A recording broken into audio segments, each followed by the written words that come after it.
সালাম, ভালো আছেন?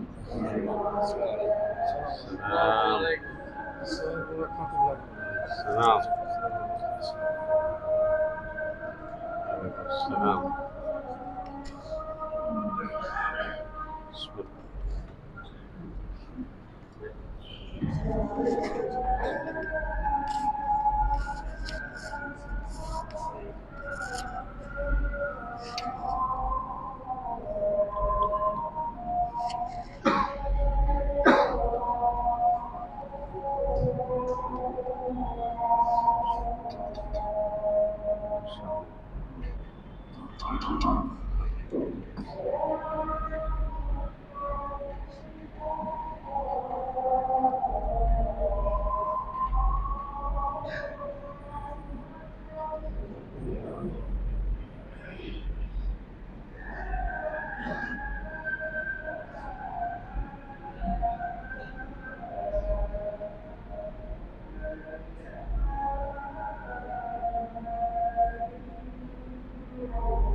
اللهم رب هذه الدعوة الصلاة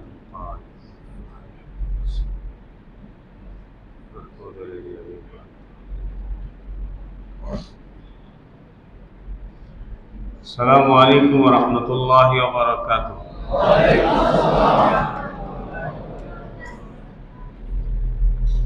الحمد لله الحمد لله وكفى وسلام على عباده الذين اصطفى.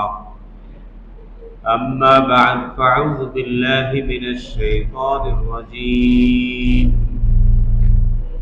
بسم الله الرحمن الرحيم. إن الذين قالوا ربنا الله ثم استقاموا تتنزل عليهم الملائكة ألا تخافوا ولا تحزنوا وأبشروا بالجنة التي كنتم توعدون. صدق الله مولانا العظيم. معزز محترم মুসল্লিয়ান কিরাম, আল্লাহ রাব্বুল ইজ্জতের অশেষ কৃপা মেহেরবানি, যিনি আমাদেরকে আজকে পবিত্র জুমার দিন জুমার নামাজ আদায়ের উদ্দেশ্যে আগে আগে মসজিদে হাজির হওয়ার তৌফিক দান করেছেন, এই জন্য কালিমাতুল শুকর আদায় করেন।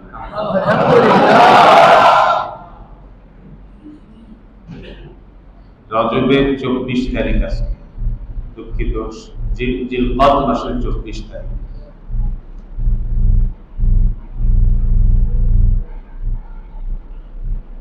ভাগ্য ভালো হলে আরো একটা জুমা পাইতে পারি আমরা জিলকদ মাসে, 25, 26, 27, 28, 29 না, আগামী জুমাই ইনশাআল্লাহ হজের চাঁদ উঠে যাবে, জিলহজের চাঁদ উঠে যাবে ইনশাআল্লাহ।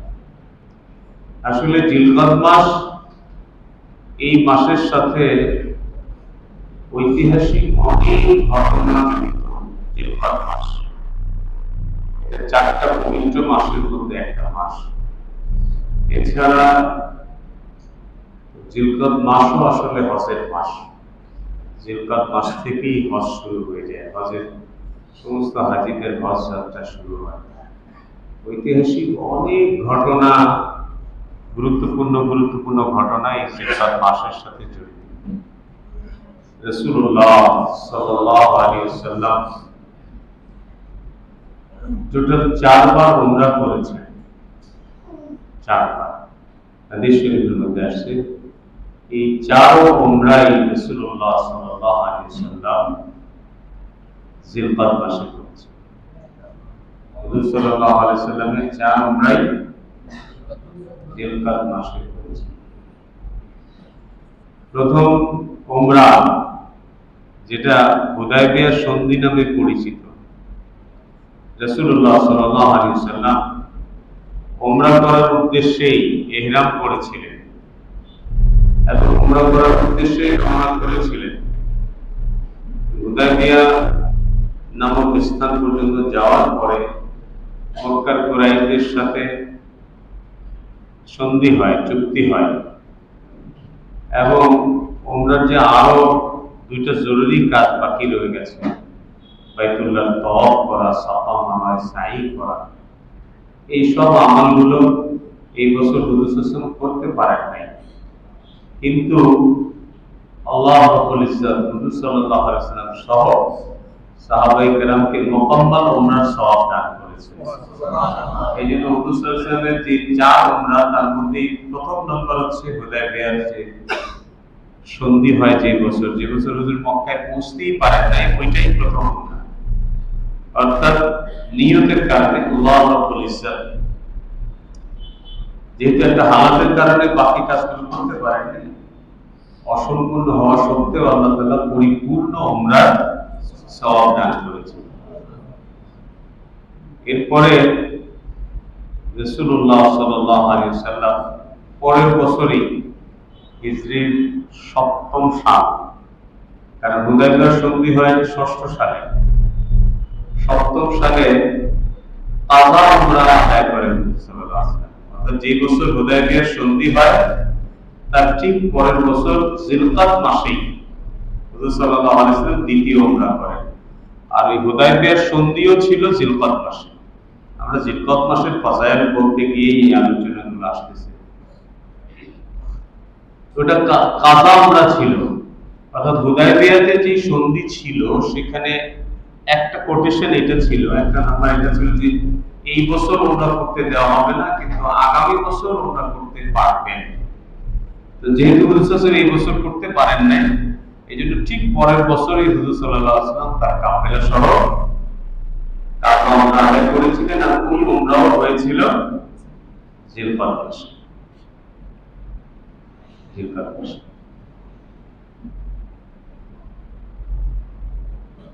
তৃতীয় উমরা ছিল হুজুর আকরাম সাল্লাল্লাহু আলাইহি ওয়াসাল্লাম যখন হজ করেন, যে বছর বিদায় হজ হয়, যে বছর বিদায় হজ হয়, বিদায় হজ। তো হজের সফর হুজুর আকরাম সাল্লাল্লাহু আলাইহি ওয়াসাল্লাম মদিনা মুনাওয়ারা থেকে শুরু করেছিলেন জিলকদ মাসে। আর জিলকদ মাসেই হুজুর সাল্লাল্লাহু আলাইহি ওয়াসাল্লাম মক্কা মুকাররমা পৌঁছে পহেলা উমরা করেছেন, তারপরে হজের সময় হজ করেছেন। এটা ছিল তৃতীয় উমরা। তো হুজুরের তৃতীয় উমরাও ছিল জিলকদ মাসে। আর চতুর্থ উমরা ছিল ফাতহ মক্কা যে বছর হয়, অর্থাৎ হুজুর আকরাম সাল্লাল্লাহু আলাইহি ওয়াসাল্লামকে মক্কার কুরাইশরা, কাফেররা যে মক্কা থেকে বের করে দিয়েছিলেন, পরবর্তীতে হুজুর আকরাম সাল্লাল্লাহু আলাইহি ওয়াসাল্লাম মক্কাকে বিজয় করেছিলেন, মক্কা বিজয় করেছিলেন। মক্কা বিজয় হয়েছিল রমজান মাসে। হুজুর সাল্লাল্লাহু আলাইহি ওয়াসাল্লামের জীবনে 2টা বড় বড় গজওয়া আছে, বড় বড় যুদ্ধ। যে যুদ্ধ 2টা রমজান মাসে হয়েছিল। প্রথম নম্বরটা হলো বদর, গজওয়ায়ে বদর। বদরের যুদ্ধ হয়েছিল রমজান মাসে। আর দ্বিতীয় গজওয়া, বড় যুদ্ধ যেটা ছিল হুজুর সাল্লাল্লাহু আলাইহি ওয়াসাল্লাম বড় অভিযান, যদিও মক্কা বিজয়ের সময় যুদ্ধ করতে হয়নি, কিন্তু এটা একটা বড় গজওয়া ছিল। সেটা হচ্ছে ফাতে মক্কা, মক্কা বিজয়ের যে অভিযান। তো সেই অভিযানও হুজুর সাল্লাল্লাহু আলাইহি ওয়াসাল্লাম পরিচালনা করেছিলেন রমজান মাসে। রমজান মাসেই মক্কা শরীফ বিজয় হয়। এরপরে শাওয়াল মাসে হুজুর সাল্লাল্লাহু মক্কাটামা থেকেই আরেকটা অভিযান পরিচালনা করেছিলেন হুনায়নে। হুনায়ন থেকে হুজুর সাল্লাল্লাহু গিয়েছিলেন তায়েফ। হুনায়ন থেকে তায়েফ, তায়েফ থেকে হুজুর সাল্লাল্লাহু আলাইহি ওয়াসাল্লাম মক্কা মুকাররমাতে ফেরত আসার সময় মিকাতে জিররা এই জায়গা দিয়ে হুজুর সাল্লাল্লাহু আলাইহি ওয়াসাল্লাম মক্কায় প্রবেশ করার সময় নতুন করে আপনার উমরার জন্য ইহরাম করেছিলেন। যদিও তায়েফ থেকে যারা হাজী সাহেবান বড় হজ করার জন্য আসেন, ওনাদের জন্য ভিন্ন একটা মিকাত আছে। কিন্তু হুজুর আকরাম সাল্লাল্লাহু আলাইহি ওয়াসাল্লাম এখান দিয়ে প্রবেশ করেছিলেন। অর্থাৎ মক্কা বিজয়ের পরে শাওয়াল মাসে, রমজানের মক্কা বিজয় হয়েছে, শাওয়াল মাসে হুনায়ন গেছেন, সেখান থেকে তায়েফ অভিযান করে ওইখান থেকে মক্কা মুকাররমা ফেরত আসছিলেন জিলকদ মাসে।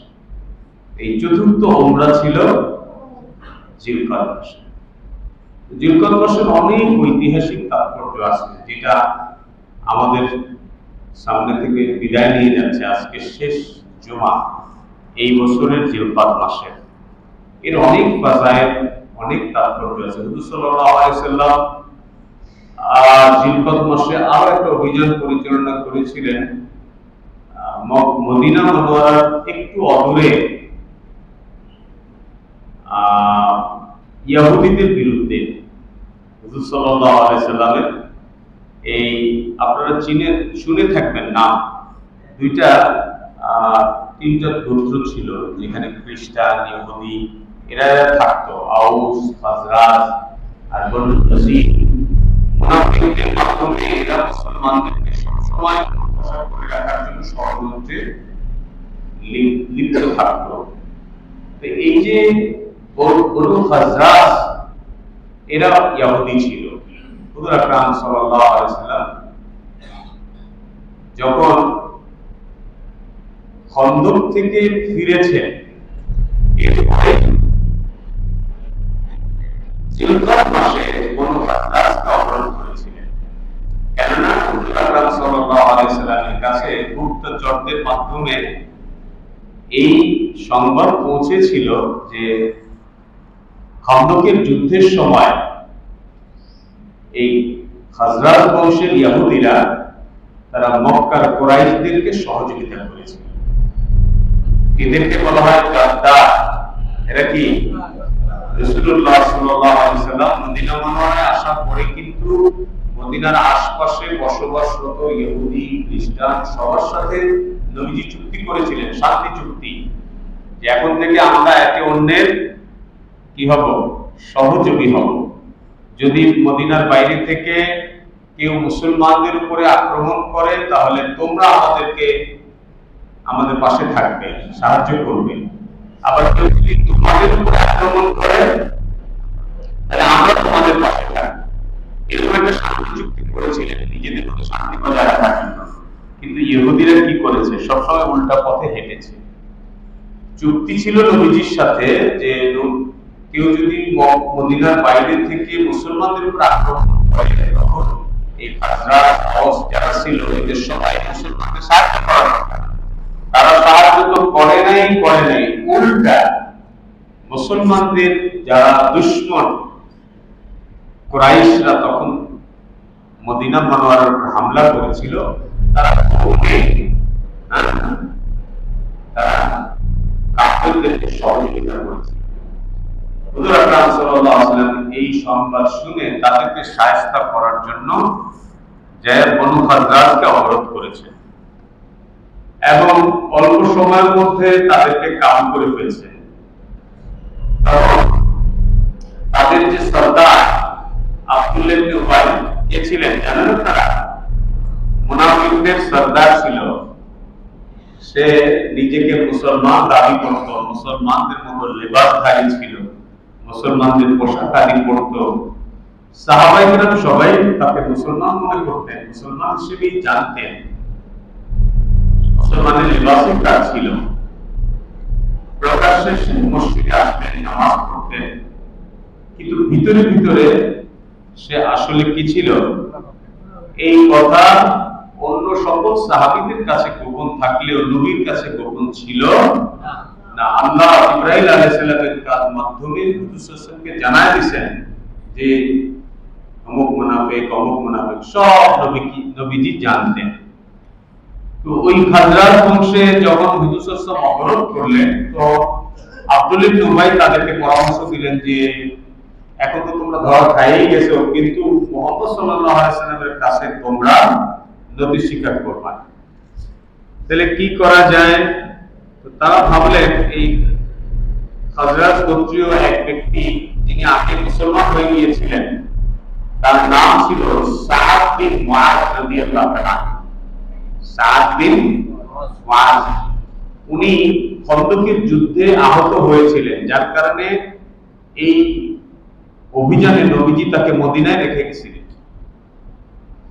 তো ইহুদিরা তারা বললেন যে আমরা হুজুর সাল্লাল্লাহু আলাইহি ওয়াসাল্লামকে বললেন যে আমরা আমাদের গোত্রীয় একজন ভাই আছে সাদ বিন মুআজ, তার হাতে আত্মসমর্পণ করতে চাই।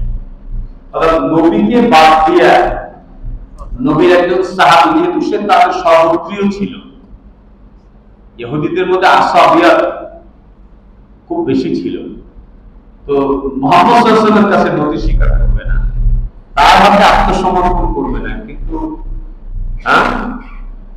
যেহেতু কোনো আত্মসমর্পণ ব্যতীত কোনো উপায় নাই, এখন আত্মসমর্পণ না করলে সবাইকে কতল করে দেওয়া হবে, কারণ যুদ্ধ তো যুদ্ধই। চতুর্দিক থেকে মুসলমানরা ইহুদিদেরকে অবরোধ করেছেন, যদি তারা আত্মসমর্পণ করে তাহলে তারা মুক্তি পাবে, আত্মসমর্পণ না করলে যুদ্ধের সবাই কতল হয়ে যাবে, কারণ তারা সংখ্যায় তখন খুবই কম ছিল। তো তারা একটু বাঁকা পথে হাঁটলেন। কিছু লোক আছে দেখবেন যে সোজাটা বুঝেই না, একটু পেঁচায় পুচায় সবকিছুকে একটু গ্যাঞ্জাম লাগায় রাখতেই তারা পছন্দ করে, আর সবসময় চিন্তাই করে বাঁকাটা, সোজাটা চিন্তাই যেন তাদের মাথায় কখনোই আসে না, সোজা চিন্তাটা বাঁকা বাঁকা চিন্তা করে, এরা এরকমই ছিল। তো নবীজি বলেন, দেখো যদি তোমাদের ফয়সালা এটাই হয় যে তোমরা সাদ বিন মুআজের কাছে আত্মসমর্পণ করবে, তাহলে সাদের ফয়সালাই কিন্তু চূড়ান্ত, কথা পরিবর্তন করা যাবে না। তো তারা বললেন যে হ্যাঁ ঠিক আছে, আমরা সাদ বিন মুআজের কাছে আত্মসমর্পণ করব। মুহাদ্দিসিনগণ এবং ইতিহাসবিদগণ লিখছেন যে এটা তাদের সবচেয়ে বড় ভুল ছিল, কেননা মুহাম্মদুর রাসূলুল্লাহ সাল্লাল্লাহু আলাইহি ওয়াসাল্লাম ছিলেন রাহমাতুল লিল আলামিন। তারা যদি মুহাম্মদুর রাসূলুল্লাহর কাছে আত্মসমর্পণ করতেন আর স্বীকার করে নিতেন যে নবীজি আমাদের ভুল হয়ে গেছে, আমাদেরকে মাফ করে দেন, তো সম্ভাবনা ছিল মুহাম্মদুর রাসূলুল্লাহ তাদের সবাইকে ক্ষমা করে দিতে পারতেন। কিন্তু তারা অন্যরকম আচরণ, আখলাক, চরিত্র পেশ করলেন। তারা বলেন যে আমরা আপনার কাছে আত্মসমর্পণ করব না, মুসলমানদের কাছে যদি আত্মসমর্পণ করতেই হয় তো আমাদের গোত্র থেকে একজন যে মুসলমান আছে সেও গোত্রপতি ছিল, সে ওই এলাকার সরদার ছিল। ওখানে অনেকগুলো কওম ছিল, প্রত্যেক কওমের আলাদা আলাদা সরদার থাকতো, তো সাদ বিন মুআজ তাদের মধ্যে একজন ছিলেন। তারা একটা সিদ্ধান্ত করলেন, হুজুর আকরাম সাল্লাল্লাহু আলাইহি ওয়াসাল্লাম লোক পাঠাইলেন মদিনা মুনাওয়ারা থেকে, হযরত সাদ বিন মুআজকে আনাইলেন। আপনি এই সাদ, আমি তোমাকে এই অসুস্থ অবস্থায়, কারণ সাদ বিন মুআজ খন্দকের যুদ্ধে তার তরবারির আঘাতে তার পা কেটে গিয়েছিল, এই জন্য উটের পিঠে এক ধরনের বিশেষ গাড়ি তৈরি করে তাকে ওখান থেকে খাজরাজে নিয়ে আসা হয়েছিল। তো সবাই যখন বসছে যে এই ইহুদিরা সবাই সাদ বিন মুআজের কাছে আত্মসমর্পণ করবে, তো সবাই মুখায় আছে যে সাদ কি বলে, সাদ বিন মুআয দেখলেন যে আরে এখানে মুহাম্মদ রাসূলুল্লাহর উপস্থিতিতে তারা মুহাম্মদ রাসূলুল্লাহর কথা না মানে তারা আমাদের মানুষের সামনে, তো সবার সামনে হুজুর আকরাম সাল্লাল্লাহু আলাইহি ওয়াসাল্লামের সামনে যেহেতু হুজুরের দিকে তাকাইছেন, হুজুর বলছেন যে অসুবিধা নাই, তুমি যেটা বলবো ওইটাই ফয়সালা, আমিও মেনে নিয়েছি। তো সাদ বিন মুআয রাদিয়াল্লাহু আনহু বলেন, ইয়া রাসূলুল্লাহ, যারা গাদ্দার, যারা প্রমাণিত দুশমন অর্থাৎ মুসলমানদের বিরুদ্ধে কাফেরদেরকে তথ্য সরবরাহ করেছে এবং যুদ্ধের সময় তাদেরকে সহযোগিতা করেছে, এমন সবাইকে কতল করে দেওয়া হবে, এটাই ছিল সাদ বিন মুআযের ফয়সালা। এই কারণে হুজুর আকরাম সাল্লাল্লাহু আলাইহি ওয়াসাল্লামের পুরো জীবনে সবচেয়ে বেশি লোককে যে মৃত্যুদণ্ড দেওয়া হয়েছিল এই অভিযানে, আর এটা তাদের ভুলের কারণে হয়েছিল। তারা মুহাম্মদ রাসূলুল্লাহ ছিলেন রাহমাতুল লিল আলামিন, তার কাছে আত্মসমর্পণ না করে তার এক সাথীর কাছে আত্মসমর্পণ করেছিলেন, ভেবেছিলেন আমাদের গোত্রের মানুষ আমাদের একটু মুহাম্মদ রাসূলুল্লাহর সাথে তো কোনো তুলনা হতে পারে না। যাই হোক, ইহুদিদেরকে বধ করা এবং তাদেরকে মৃত্যুদণ্ড দেওয়া এই ঘটনা ঘটেছিল জিলকদ মাসে। জিলকদ মাসের বিভিন্ন ঐতিহাসিক আলোচনা করতে গিয়ে আমি এই কথাগুলো বলছি। এরপরে হুজুর আকরাম সাল্লাল্লাহু আলাইহি ওয়াসাল্লামের ওফাতের পরে আবু বকর রাদিয়াল্লাহু তাআলা আনহুর জামানাতে এই জিলকদ মাসে সবচেয়ে পৃথিবীতে আলোড়ন সৃষ্টিকারী ঘটনা ঘটেছে। হযরত খালিদ বিন ওয়ালিদ রাদিয়াল্লাহু তাআলা আনহুর নেতৃত্বে তখন বলতে পারেন যে পুরা পৃথিবী পরাশক্তিদের সাথে একা মুসলমান যুদ্ধ করে বিজয় লাভ করেছিলেন। ঘটনাটা ছিল হলো খালিদ বিন ওয়ালিদ রাদিয়াল্লাহু তাআলা আনহু কোন অভিযানে আপনার ফোরাত নদীর নিকটবর্তী হয়ে গেছিলেন। তো সেখানে রোম এবং পারস্য, নদীর এই পারে রোম, ওই পারে পারস্য, ওই পারে আপনার সিরিয়া, প্যালেস্টাইন, এইসব জায়গা মিলে হচ্ছে রোমকদের সাম্রাজ্য, আর নদীর ওই পারে ইরান, ইরাক, এইসব মিলে হচ্ছে পারস্য সাম্রাজ্য। ওই জামানার পরাশক্তি, যদি এই জামানায় আপনি আমেরিকা, রাশিয়া ধরেন, সারা পৃথিবীর পরাশক্তি দুই পরাশক্তি, তো ওই জামানায় পৃথিবীর দুই পরাশক্তি ছিল পারস্য এবং রোমান সাম্রাজ্য। রোম এবং পারস্য এই দুইটা শক্তি ছিল ওই পৃথিবীর সবচেয়ে শক্তিশালী দুইটা শক্তি। তো এই সময় যখন খালিদ বিন ওয়ালিদ রাদিয়াল্লাহু তাআলা আনহুর নেতৃত্বে পুরো পৃথিবীতে মুসলমান যেখানে যায় সেখানে তারা ইসলামের পতাকা উড্ডীন করে, বিজয়ের পতাকা নিশান হয়ে যায়, যেখানে যায় সেখানে খালিদ বিন ওয়ালিদ রাদিয়াল্লাহু তাআলা আনহুর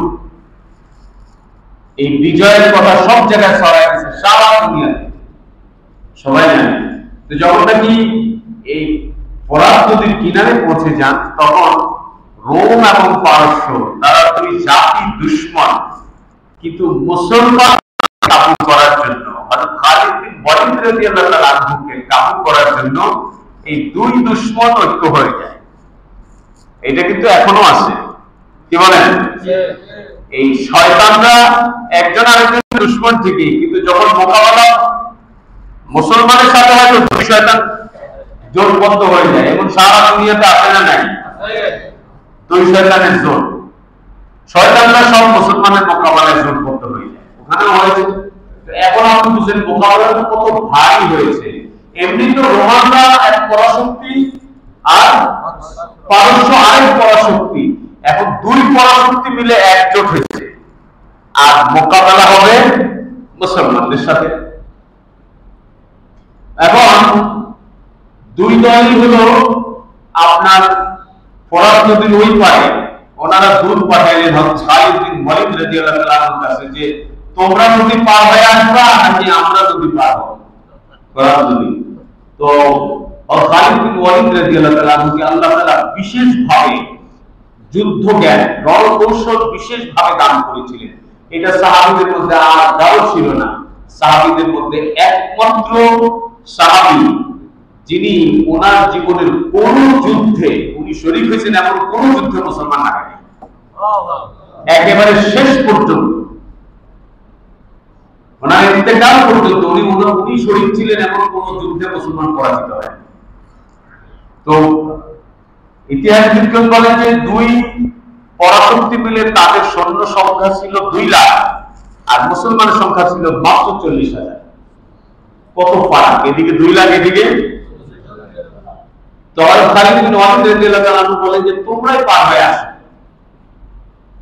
তোমরাই পার। তো তারা গর্ব ভরে অহংকার দেখায় তারা পার হয়ে চলে আসে। যখন চলে আসছে, তারা যুদ্ধে কৌশল হিসেবে বিরোধী শক্তিকে সবসময় দুর্বল দেখানোর জন্যই বক্তব্য দিতে হয়। আসল বক্তব্য হযরত ওয়ালিদ রাদিয়াল্লাহু তাআলা আনহুকে তারা দিয়েছিলেন।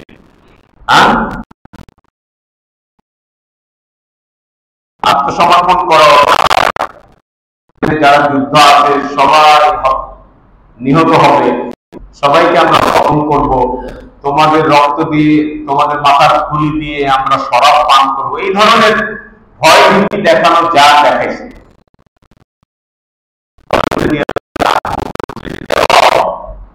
তোমরা সংখ্যা বেশি হইতে পারো, কিন্তু তোমাদের সৈন্যদের কাছে যেরকম নারী এবং শরাব প্রিয়, আমার সাথে যারা যোদ্ধা আছে এদের কাছে মৃত্যু এরকম প্রিয়,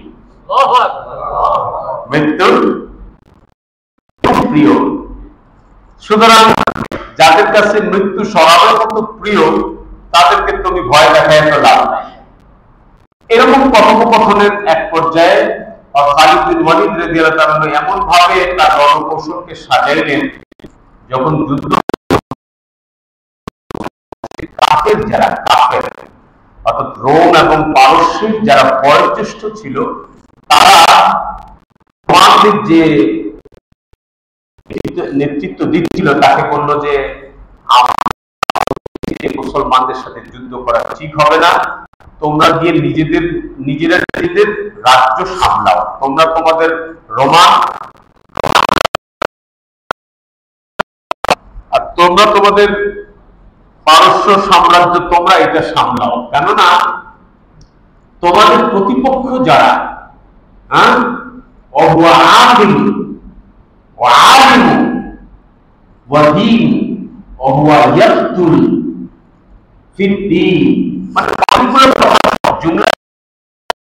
তারা কোন রাজ্য দখলের জন্য তারা যুদ্ধে আসে নাই। এই লোকটা দেখতে বড় আকলমান, বুদ্ধিমান, জ্ঞানী, এবং সে কোন রাজ্য দখল করার জন্য আসে নাই, তার লড়াই করার তার লড়াই করার উদ্দেশ্য হচ্ছে দিন প্রতিষ্ঠা করা। এমন লোকদের সাথে লড়াই করে তোমরা পারবা না, কারণ কোনো ভয় নেই। তোমাদের সাম্রাজ্য দখল করতেও আসে নাই যে এখানে আমরা করতে না পারলে আমরা পরাজিত হব। মুসলমান বিজয়, শহীদ হইলেও বিজয়, আর রাজ্য কি বিজয়, যুদ্ধে জয়লাভ করলেও বিজয়। আর তোমাদের তো জয় পরাজয় একটা কিছু আছে, তোমার সাম্রাজ্য আছে, তুমি পরাজিত হলে সাম্রাজ্য ওদের হাতে চলে যাবে। নিজেদের মানে এটাকে কি বলবো, অহংকার, গরিমা দেখাচ্ছে যে আরে আমার সংখ্যায় এত বেশি, অল্প কিছু মুসলমান এরা আমাদের সাথে পারবে, আমরা যুদ্ধই করবো।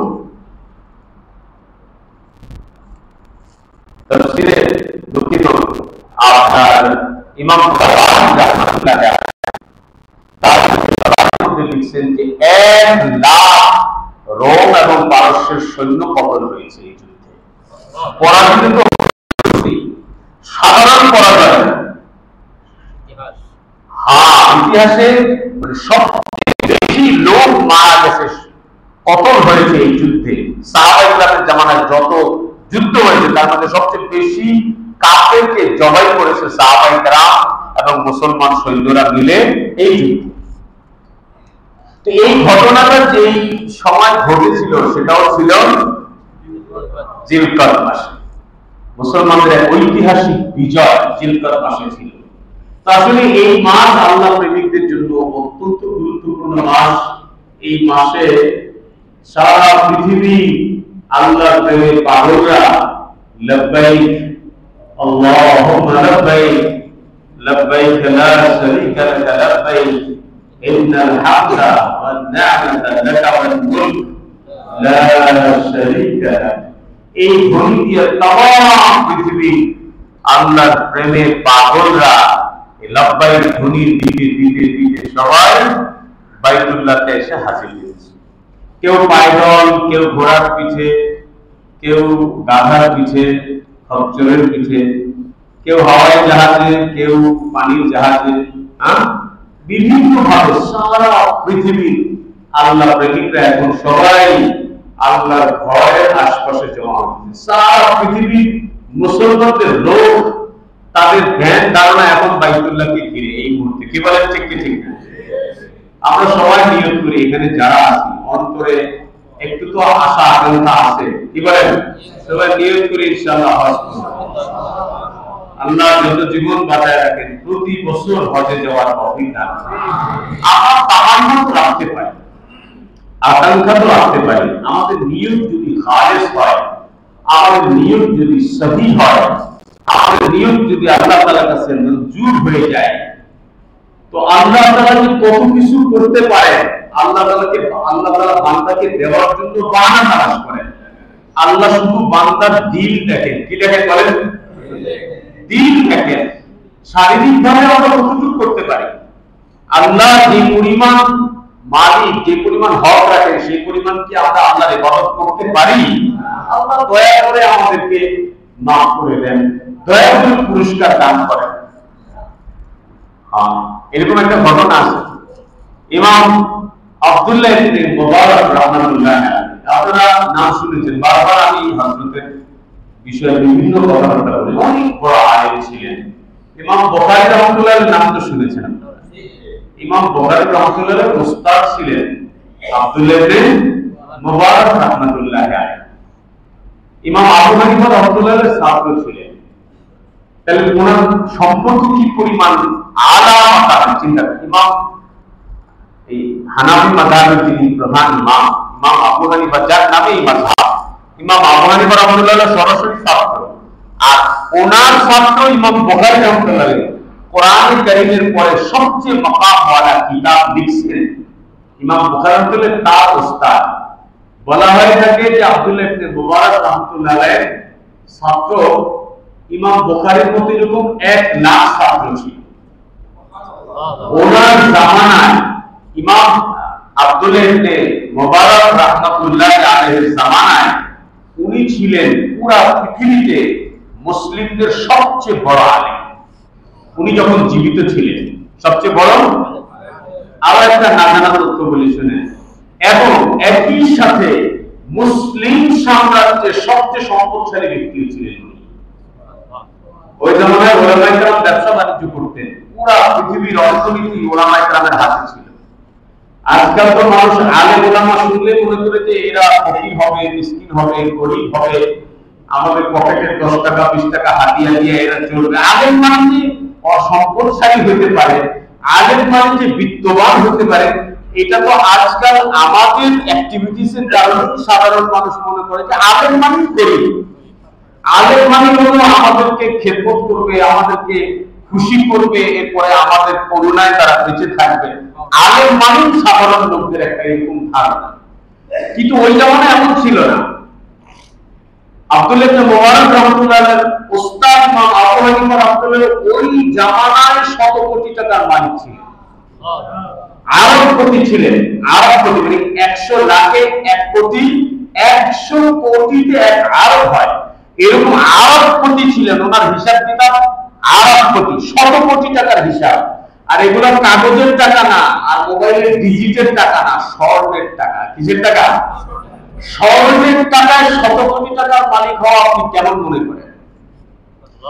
আব্দুল্লাহ ইবনে মুবারক রাহমাতুল্লাহর ব্যাপারে যে একজন আলেম, উনি নিজে প্রতি বছর 1000 গরিব লোককে নিজের খরচে হজে নিয়ে যেতেন। কার খরচে? কে বলেন? আর আজকাল আমরা চিন্তা করি যে কেউ আমাদের যদি একটু হজে নিয়ে দিত, এত বড় একজন আলেম হইলাম, আমার কেউ হজে নিয়ে যায়। হ্যাঁ, কিন্তু আমাদের পূর্ববর্তী জামানার আলেমরা নিজেরা গরিব লোকদেরকে হজে নিয়ে যেতেন। আব্দুল্লাহ ইবনে মুবারক রাহমাতুল্লাহ আলাইহি উনি 1000 গরিব লোককে নিজের সাথে হজে নিয়ে যেতেন। এবং হজ শেষ হয়ে গেলে যখন কাফেলা, ওনার বাড়ি ইরাকে ছিল, যখন কাফেলা মক্কা মুকাররমা থেকে ইরাকের দিকে রওনা করবে, তখন এই ওনার কাফেলার সমস্ত হাজীদেরকে, যাদেরকে নিয়ে উনি হজে আসছেন, এনাদের সবাইকে বলতেন যে তোমরা এই ওকাজ নামক বাজারে যাও, দোকানদারদেরকে আগেই বলা আছে, গিয়া তোমরা নিজেদের মাথায় উঠাইতে পারো এই পরিমাণ হাদিয়া তোহফা তোমরা দোকান থেকে আমার কথা বলে নিয়ে আসো, এগুলো সব বিল আমি পরিশোধ করব।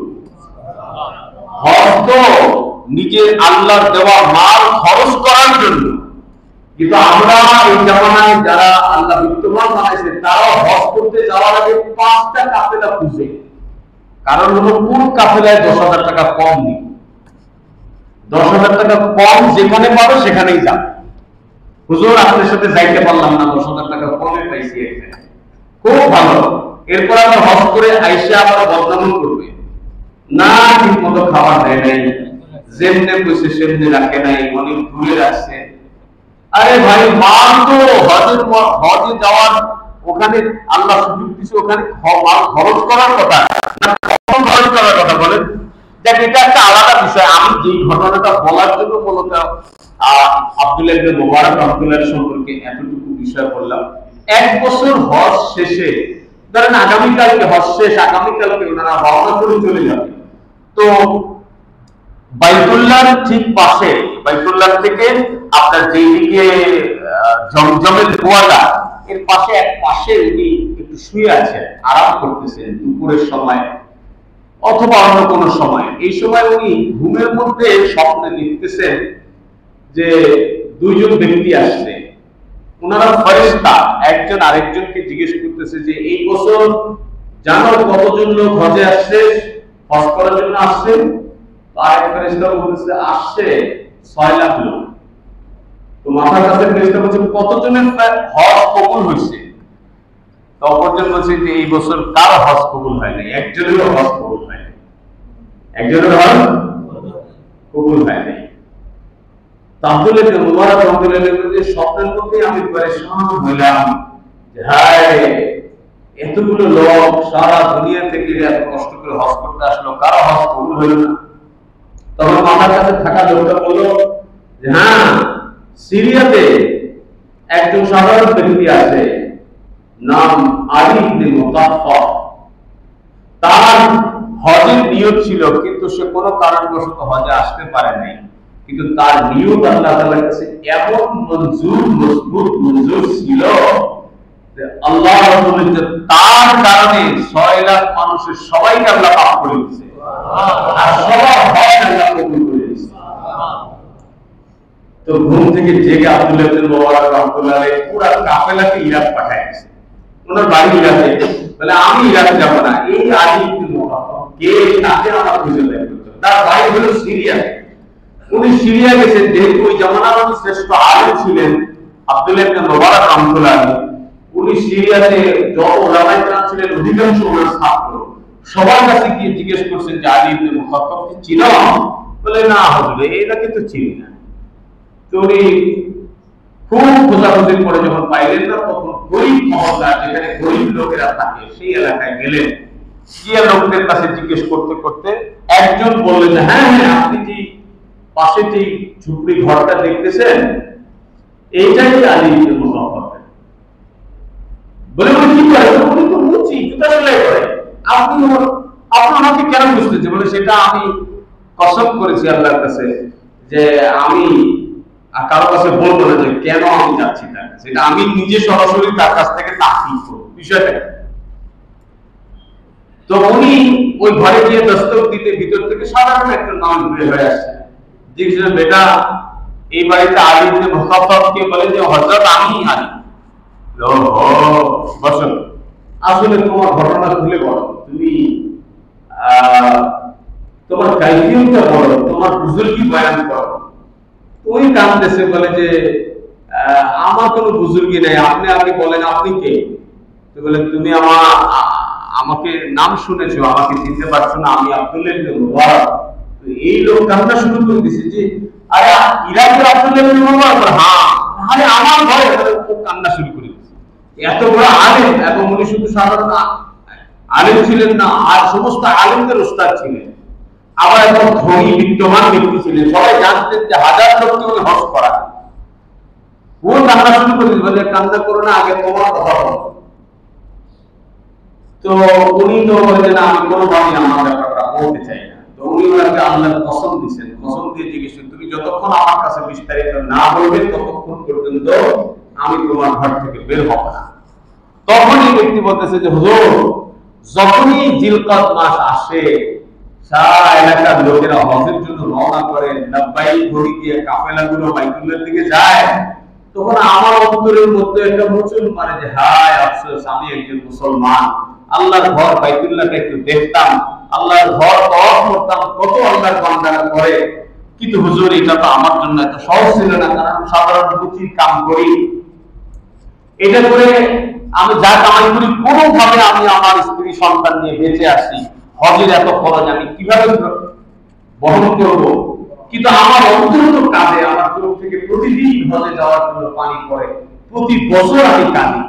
এক বছর আমি নিয়ত করলাম যে এই বছর আমি ডাবল কাজ করব, দিনের বেলাও কাজ করব, রাতের বেলাও কাজ করব। অতিরিক্ত সময় আমি যতটুকু পয়সা কামাই করব সেটুকু আমি আলাদা করে করে করে জমা করতে শুরু করলাম। আলাদা করে করে করে করে করে জমা করতে করতে করতে এক বছরে আমার কাছে কিছু টাকা পয়সা জমা হইল। তো আমি এবার চিন্তা করছি যারা হজের কাফেলা, এদের সবাইকে বলে দিচ্ছি যে আমি ওই বছর হজে যাব। সবার সাথে কাফেলা বন্দী হয়েছি, হজে যাওয়ার জন্য যত রকমের প্রস্তুতি আছে সব প্রস্তুতি নিছি। আমি প্রতিদিন রাত্রে বেলা লাব্বাইক বলি, আর আমার প্রাণ আনন্দে উদ্বেলিত হয় যে আমি এই বছর বাইতুল্লাহ যাবো, বাইতুল্লাহ দেখবো, শান্তিতে আমার আমার দিন ভরে যায়। কিন্তু যেই দিন আমরা হজের জন্য আমাদের কাফেলা রওনা করবে, সেই তার আগের দিন রাতে আমার স্ত্রী অসুস্থ ছিলেন। উনি বললেন যে স্বামী আপনি তো হজে চলে যাবেন, আমার একটু গোশত খাইতে মনে চায়, আপনি যদি কোথাও থেকে আমার জন্য একটু গোশত কিনে আনতেন।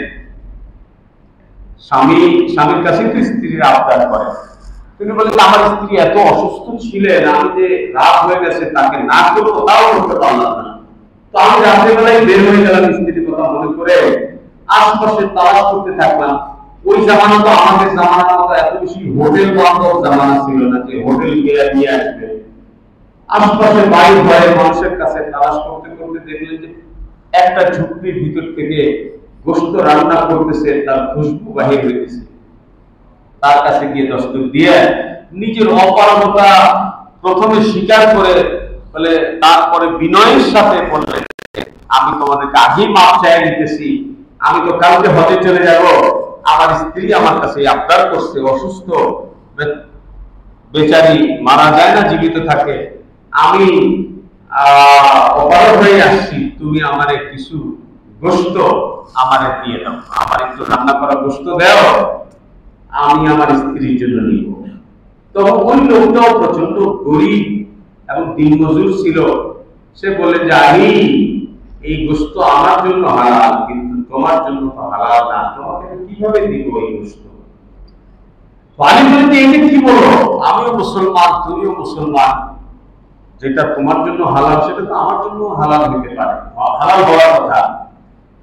তো ওই লোকটা কান্না শুরু করলেন আর বললে যে দেখো আমি দিন মজুর মানুষ, গেল বেশ কিছুদিন আমি কোনো কাজ কাম করতে পারি নাই, কাজ খুব তালাশ করেছি, কেউ আমাকে কোনো কাজ দেয় নাই, আর কাজ না দেওয়ার কারণে গত কয়েকদিন আমার ঘরে কোনো খাবার দাবার নাই, আমার ছোট ছোট বাচ্চা, আমার স্ত্রী, তারা কয়েকদিন থেকে না খাওয়া আছে। আমি সকালবেলা আজকে যখন ঘর থেকে বের হয়েছি তখন দেখেছি আমার একাধিক সন্তান অজ্ঞান অবস্থায় আছে ক্ষুধার জ্বালায়। আমি সারাদিন আজকেও খুব যে কাজ তালাশ করেছি কিন্তু কোথাও কোনো কাজের সন্ধান করতে পারিনি। ওই সময় ওই জামানা তো এমনিতেই দুনিয়া এত উন্নত ছিল না, আর তেল খনিজ অনেক পরে বের হওয়ার কারণে এখন সেই জমানায় তো পুরা আরব কাবিলা, পুরা আরব কন্টিনেন্টই একদম গুটা পাতা থাকতো, অত ধনী ছিল না।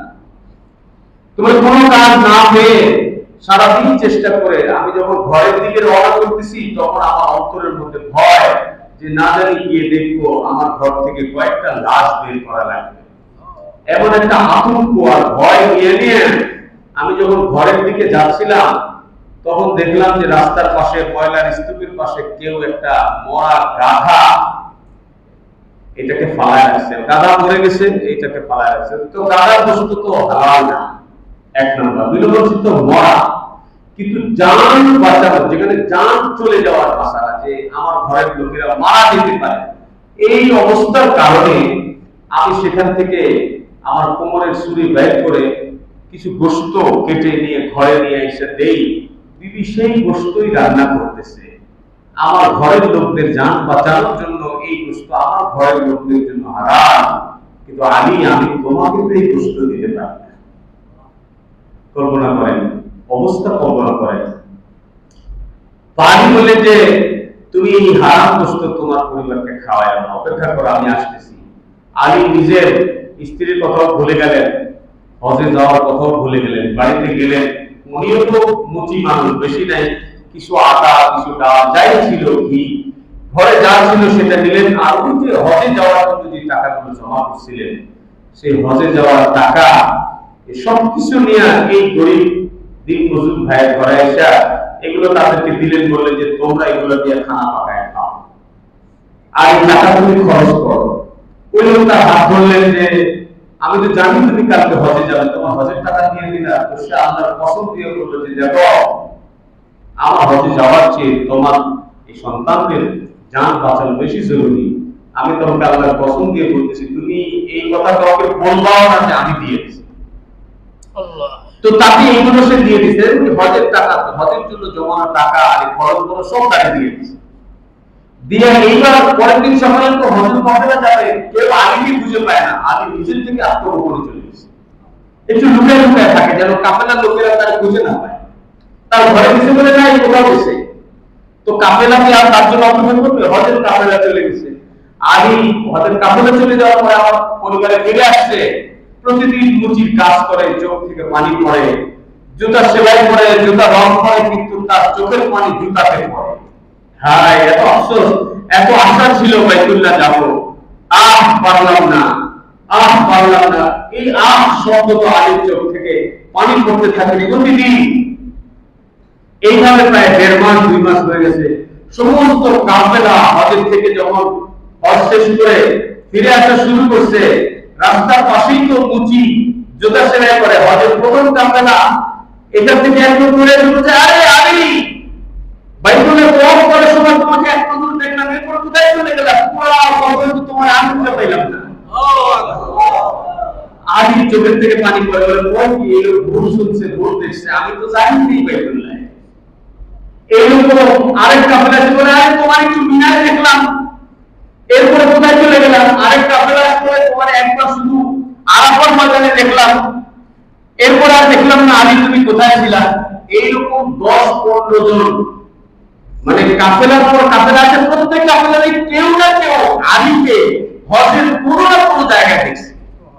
কেউ দোয়া করতে দেখছে, কেউ সাফা মারওয়ায় দেখছে, কেউ মিনায়, কেউ মুজদালিফায়, কেউ আরাফায়, কেউ কবর করার সময় দেখছে।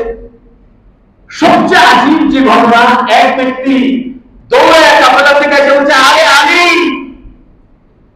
মদিনা মুনাওয়ারাতে আমি হুজুর সাল্লাল্লাহু আলাইহি ওয়াসাল্লামের রওজাকে বাম পাশে রেখে, ডান দিকে হুজুরের মিম্বারকে রেখে আমি বসে বসে দোয়া করতেছিলাম। সেই সময় তুমি আমার কাছে আসলা, আর এই তোমার এই পুটলিটা, তোমার এই থলিয়াটা আমার কাছে রাইখা বলো না যে আমি একটু নবীজির রওজায় সালাম দিয়ে আসতেছি। এরপরে ভিড়ের মধ্যে তুমি কোথায় হারায় গেলা, তোমার আমি আর খুঁজে পেলাম না, তোমার থলি নাও, যেমন দিছিলা এমনি ফেরত আসছি। মদিনায় দেখছে, মক্কায় দেখছে, তায়েফের এই কি বলে মিনায় দেখছে, মুজদালিফায় দেখছে, আবার এই ছবি আমি তো যাই নাই। আমি বলে যে এই কথা শোনার সাথে সাথে আমি কাঁদতে কাঁদতে ঘরে চলে গেলাম। এশারের নামাজের পরে আমি ঘুমায় গেলাম। আর এই অবস্থায় রাসূলুল্লাহ সাল্লাল্লাহু আলাইহি ওয়াসাল্লাম আমি স্বপ্নের মধ্যে দেখলাম যে হুজুর আমার ঘরে আসছে। বলেছে, আলী তুমি যে আল্লাহর ঘর বাইতুল্লাহ হজের সফরে যাওয়ার নিয়ত করছিল, তোমার নিয়ম খাঁটি হওয়ার কারণে আর তোমার সমস্ত কোরবানি তো আল্লাহ তাআলা দেখছে। তুমি যে আমার এক উম্মতের পেরেশানিতে তুমি তোমার হজকে কোরবান করেছো, এই সব কিছু তুমি সবার কাছ থেকে তুমি লুকাইছো, কিন্তু মালিক তো সব দেখছে। যেহেতু তুমি আল্লাহকে সন্তুষ্ট করার জন্য এই কাম করছো, এই জন্য আল্লাহ তাআলা একজন ফেরেশতাকে তোমার সেকেলে হজ করাইছেন, বাইতুল্লাহ, মিনা, মুজদালিফা সব জায়গায়। আর যেহেতু তুমি তোমার হজের অর্থকে তুমি আল্লাহর এক বান্দাকে সহযোগিতা করার জন্য দান করে দিছিলা, এই জন্য তার যে 10 গুণ বেশি আমার আল্লাহ তোমাকে ফেরত দিয়ে দিয়েছে। এটা আল্লাহর তরফ থেকে গ্রহণ করে, এটা তোমার, এটা তোমার হালাল। এই জন্য সম্মানিত হাজিরিন, আল্লাহ তাআলা আমাদের বাহ্যিক সুরত শেখেন দেখেন না, আমাদের অন্তরের যে ইখলাসকে আল্লাহ তাআলা দেখেন। এটা হজের ব্যাপারে হোক, কোরবানির ব্যাপারে হোক, নামাজের ব্যাপারে হোক, যাকাতের ব্যাপারে হোক, সদকা খয়রাত, দান খয়রাতের ব্যাপারে হোক, আমাদের আন্তরিকতা আল্লাহর জন্য, ইখলাস আল্লাহর জন্য হওয়া দরকার। তাইলে করনে ওয়ালা জান কে? আমরা যারা এখানে আছি, কেউ হজ করেছি, কেউ করি নাই, কেউ ধনী আছি, কেউ গরিব আছি, এখন আমরা যে অবস্থায় আছি, হজের নিয়ম করতে কোনো অসুবিধা আছে? সবাই নিয়ম করেন পাক্কা, আল্লাহ আপনার ঘর দেখার জন্য আমি যাইতে চাই, আল্লাহ আপনি কবুল করেন। ইখলাসের সাথে নিজের সাধ্য মোতাবেক চেষ্টা করেন, নিজের সর্বোচ্চটা করে আল্লাহকে দেখান। কবুল করা, নিয়ে যাওয়া, না নিয়েও সওয়াব দিয়ে দেওয়া, সবকিছুর কাজের মতলব কে? পারবো ইনশাআল্লাহ। জি, আরেকটা এই ঘটনার মধ্যে কিন্তু আরেকটা গুরুত্বপূর্ণ বিষয় আছে। অনেকে আছে প্রতিবেশী অনেকের হক আদায় না করে সে হজ করতে চলে যাচ্ছে। কি বলেন? ভাইয়ের হক নষ্ট করছে, বোনের হক নষ্ট করছে, পাওনা রয়ে গেছে, সামর্থ্য থাকা সত্ত্বেও ইচ্ছাকৃত ভাবে ভাইয়ের হক দিচ্ছে না। ছোট ভাই বড় ভাইকে হক ঠকাচ্ছে, বড় ভাই ছোট ভাইকে ঠকাচ্ছে, বোনদেরকে ঠকাচ্ছে। এরকম আছে না নাই? আল্লাহ তাআলা আমাদের সবাইকে সঠিকটা বুঝা এবং আমল করার তৌফিক দান করেন। যার যে সমস্ত ভাইরা এই বছর হজের জন্য চলে গেছেন, আল্লাহ সবার হজকে কবুল করেন। এখনো অনেকে যাওয়া বাকি আছে, ফ্লাইট এখনো হয় নাই। যারা যাবেন আল্লাহ তাআলা সবাইকে কবুল করেন। আর আমরা যারা এখানে উপস্থিত আছি, আল্লাহ আমাদেরকে পুরো জিন্দেগি যত বছর বাঁচায় রাখেন, আল্লাহ প্রতি বছর হজ করার জন্য তৌফিক দান করেন। আমরা